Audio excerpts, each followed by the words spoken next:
नमस्कार मंडळी, मी शुभम काळे. आपलं सर्वांचं स्वागत आहे माझ्या मेडिकलवाला या यूट्यूब चॅनलमध्ये. तुम्हाला माहीत आहे का की अँटिबायोटिकचा शोध ॲक्सिडेंटली लागला. पेनिसिलिनचं नाव तुम्ही सर्वांनी ऐकलेलंच असेल. पेनिसिलिन ही सर्वात फर्स्ट अँटिबायोटिक 1928 मध्ये अलेक्झांडर फ्लेमिंग नावाचा सायंटिस्ट त्याच्या प्रॅक्टिकल लॅबमध्ये बॅक्टेरियल ग्रोथ परफॉर्म करत होता.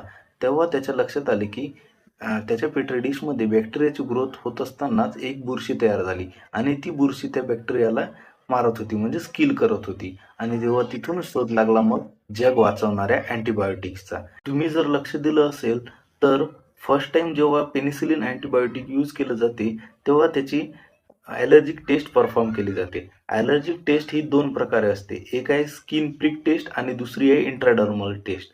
स्किन प्रिक टेस्टमध्ये पेनिसिलिनचं सोल्युशन हे तुमच्या स्किनवर म्हणजेच हातावर वगैरे ड्रॉप वाईज टाकलं जातं आणि तिथे निडलने पंच केला जातो. यामध्ये वेदना होत नाहीत आणि त्या ठिकाणी 15 ते 20 मिनिटानंतर जेव्हा ते सोल्युशन तुमच्या स्किनमध्ये इन्सर्ट होईल तेव्हा तिथे सूज येणे, त्वचा लाल होणे किंवा मग खाजवणे यासारखी लक्षणे आहेत का ती पाहिली जातात.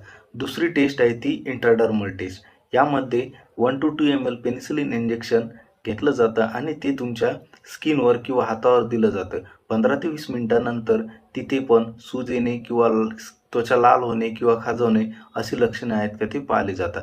जर अशी लक्षणे नसेल तर पेनिसिलिनचा डोस हा कंप्लीट केला जातो आणि अशी काही लक्षणे आढळल्यास पेनिसिलिनचा डोस हा टाळला जातो आणि त्या ठिकाणी उपचार केले जातात. व्हिडिओ आवडला असेल तर लाईक करा, शेअर करा आणि सबस्क्राईब करायला विसरू नका. धन्यवाद.